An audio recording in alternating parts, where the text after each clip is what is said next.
अरे वाह! आज तो मैं बहुत ही उत्साहित हूँ। इस ज्ञान के मज़ेदार सफ़र में मेरे सभी नन्हे दोस्तों का बहुत-बहुत स्वागत है। बिल्कुल, आज का हमारा ये सफर सच में बहुत ही मजेदार होने वाला है। सभी बच्चों को मेरी तरफ से भी खूब सारा प्यार। तो दोस्तों, आज की चर्चा ना एक बहुत ही ख़ास बहुत ही छोटी-सी लेकिन बेहद ताकतवर दोस्त के बारे में है। जी हाँ, हमारी प्यारी चींटी। सही कहा। और आज हमारा मिशन है इस नन्ही चींटी पर लिखी एक बहुत ही प्यारी कविता को मजेदार धुन में गाना। हाँ, और सिर्फ गाना नहीं, जी। हम इसके गहरे अर्थ को भी समझेंगे। हम देखेंगे कि ये छोटी सी चींटी हमें मेहनत और हिम्मत के बारे में कितनी बड़ी-बड़ी बातें सिखा सकती है। तो सबसे पहले ये देखते हैं कि हमारी ये नन्ही दोस्त पूरा दिन आखिर करती क्या है। बिल्कुल। तो मैं ना कविता की पहली पंक्तियों को बिल्कुल एक गाने की तरह गाकर पढ़ती हूँ। सुनो बच्चों, हर पल चलती जाती चींटी, श्रम का राग सुनाती चींटी। क्या बात है, कितनी प्यारी धुन है। बच्चों, यहाँ एक शब्द आया है, श्रम। हाँ, श्रम का अर्थ ना एकदम आसान हिंदी में होता है, बहुत सारी मेहनत करना। बिल्कुल सही। जैसे जैसे आप बच्चे रोज अपना होमवर्क करने में बहुत मेहनत करते हैं ना, बिल्कुल वैसे ही। एकदम सही उदाहरण दिया आपने। पता है बच्चों, चींटी कभी खाली नहीं बैठती। और यहाँ जो अर्थ लिखा है ना, वो बिल्कुल यही कहता है। क्या लिखा है भला? लिखा है कि चींटी हमेशा काम करती रहती है और हमें मेहनत करने का संदेश देती है। अरे वाह! लेकिन मेरे मन में एक सवाल आ रहा है। हाँ हाँ, पूछिए ना। मतलब अगर बाहर बहुत तेज धूप हो या अचानक से बारिश आ जाए, तो क्या वो अपना काम रोक देती है? रुकिए, मैं अगली पंक्तियां गाकर पढ़ती हूँ। जी सुनाइए। कड़ी धूप हो या हो वर्षा, दाना चुनकर लाती चींटी। या वर्षा का मतलब तो बच्चे समझ ही गए होंगे। हाँ, वर्षा का मतलब है आसमान से गिरने वाली जोरदार बारिश। तो क्या इतनी तेज बारिश में चींटी अपना काम छोड़ देती है? बिल्कुल नहीं। चींटी ना मौसम की बिल्कुल परवाह नहीं करती। यहाँ अर्थ में एकदम साफ लिखा है, मैं पढ़ता हूँ। हाँ, बताइए। चींटी और परिस्थिति में बिना रुके अपना काम करती रहती है। हम्म, इसका मतलब चींटी सिर्फ दिन रात काम ही नहीं करती, बल्कि वो तो एक बहुत अच्छी आर्टिस्ट भी है, मतलब एक कलाकार। सही कहा। वो किसी सुपर हीरो से कम थोड़ी है। तो मैं जरा खूब तारीफ वाले अंदाज में गाती हूँ। सचमुच कैसी कलाकार है, घर को खूब सजाती चींटी। यहाँ बच्चों को एक शब्द समझना चाहिए, कुशल। कुशल का मतलब होता है अपने काम में बहुत होशियार और एकदम समझदार होना। अच्छा, तो क्या चींटी भी बहुत कुशल होती है? अरे बहुत ज्यादा। वो पता है, मिट्टी के अंदर अपना बहुत ही सुंदर और रंग बिरंगा घर बनाती है। अरे वाह, मिट्टी के अंदर घर। बिल्कुल। इसीलिए तो यहाँ अर्थ लिखा है कि चींटी बहुत कुशल होती है और अपने घर को अच्छी तरह बनाती और सजाती है। क्या बात है। अब अगली पंक्तियां ना मैं बहुत ही जोरदार आवाज में गाती हूँ। छोटा तन पर बड़े इरादे, नहीं कभी घबराती चींटी। बहुत खूब। यहाँ तन का मतलब तो शरीर होता है। और इरादे का क्या अर्थ होगा? इरादे का मतलब है मन में कोई बात पक्की ठान लेना। मतलब जैसे चींटी का शरीर तो बहुत छोटा है, लेकिन अगर धूप में उसकी परछाई देखो ना, तो वो किसी बड़े सुपर हीरो जैसी दिखती है। बिल्कुल। चींटी सच में सुपर हीरो है। और यहाँ लिखा भी है कि चींटी का शरीर छोटा है, लेकिन उसके इरादे बहुत मजबूत होते हैं और वो कभी डरती नहीं।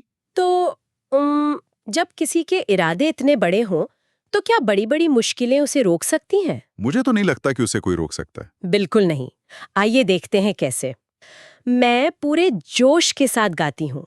नन्हे-नन्हे पैर बढ़ाकर पर्वत पर चढ़ जाती चींटी। पर्वत मतलब समझते हो ना बच्चों? मैं बता देती हूँ। पर्वत का मतलब होता है बादलों को छूने वाला बहुत बड़ा पहाड़, है ना? एकदम सही। और रास्ते में आने वाली रुकावट को हम बाधा कहते हैं। लेकिन चींटी इन बाधाओं से नहीं डरती। हाँ, वो तो बस चलती जाती है। बिल्कुल। छोटे छोटे कदमों से लगातार चलने पर कोई भी मंजिल मिल सकती है। यहाँ अर्थ लिखा है कि चींटी धीरे धीरे चलते हुए भी बड़ी से बड़ी बाधा को पार कर लेती है। अरे वाह! अब आगे की पंक्तियां सुनिए। काम बड़े करके दिखलाती, जहां कहीं अड़ जाती चींटी। यहाँ अड़ जाना एक मजेदार शब्द है। अड़ जाने का मतलब क्या होता है भला? इसका मतलब है किसी काम को पूरा करने की जिद पकड़ लेना। बस ठान लिया तो ठान लिया। बिल्कुल। और जब चींटी अड़ जाती है ना, तो वो अपने से कई गुना बड़े पत्थर जैसी भारी चीज को भी धकेल देती है। क्या बात कर रहे हैं? हाँ।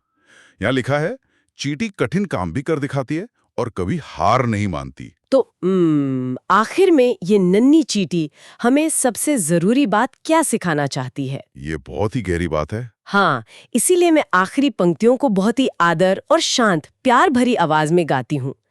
मेहनत ही पूजा है प्रभु की, हमको यही सिखाती चींटी। बहुत ही सुंदर। बच्चों, भगवान भी ना उसी से खुश होते हैं जो सच्ची मेहनत करता है। बिल्कुल। और यहाँ अर्थ क्या दिया है? अर्थ लिखा है, चींटी हमें सिखाती है कि मेहनत करना ही सबसे बड़ी पूजा है। अच्छा, तो अगर हमें चींटी की सारी अच्छी बातें याद रखनी हो तो वो हमें मुख्य रूप से क्या-क्या करना सिखाती है? चलिए उंगलियों पर गिनते हैं। पहली बात मेहनत करना, दूसरी कभी हार ना मानना, और तीसरी? तीसरी है हर परिस्थिति में निरंतर काम करते रहना। निरंतर मतलब लगातार, बिना रुके। और चौथी बात है छोटे प्रयासों से बड़े काम करना। बाप रे, इतनी मेहनत के बाद तो चींटी को बहुत तेज भूख लगती होगी। हमारी नन्ही दोस्त क्या खाना पसंद करेगी? अरे उनका मेन्यू बहुत मजेदार है।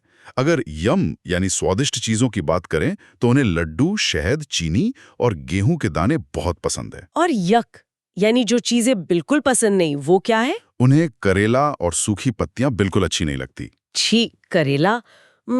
मुझे भी करेला पसंद नहीं है। अच्छा, एक बात बताइए, जी पूछिए। इस पूरी कविता में हमने चींटी को किन-किन नामों या उपाधियों से पुकारा? अरे बहुत सारे नाम दिए, जल्दी से दोहराते हैं। पहला, श्रम का राग सुनाने वाली। दूसरा, दाना चुनकर लाने वाली मेहनती। तीसरा, अच्छी कलाकार। और चौथा था घर को सजाने वाली। बिल्कुल। पांचवा, बड़े इरादों वाली। छठा, न घबराने वाली। सातवां, पर्वत पर चढ़ने वाली साहसी। और आठवां, सबसे जरूरी, मेहनत का महत्व सिखाने वाली। इतनी सारी अच्छी बातें सीखने के बाद अब समय है थोड़े मजाक और जोरदार हंसी का। क्या कहते हैं? अरे बिल्कुल, पढ़ाई के साथ हंसी भी तो जरूरी है। तो सुनिए एक चुटकुला।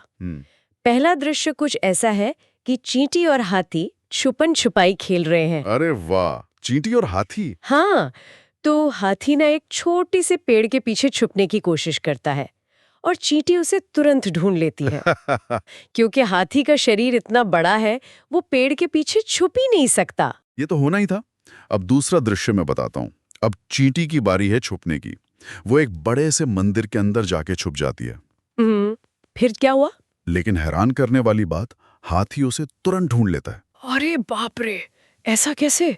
चींटी तो इतनी छोटी सी है, इतने बड़े मंदिर में हाथी ने उसे कैसे ढूंढ लिया? क्योंकि हाथी ने मंदिर के बाहर चींटी की छोटी छोटी चप्पलें देख ली थी और वो समझ गया कि चींटी अंदर ही है।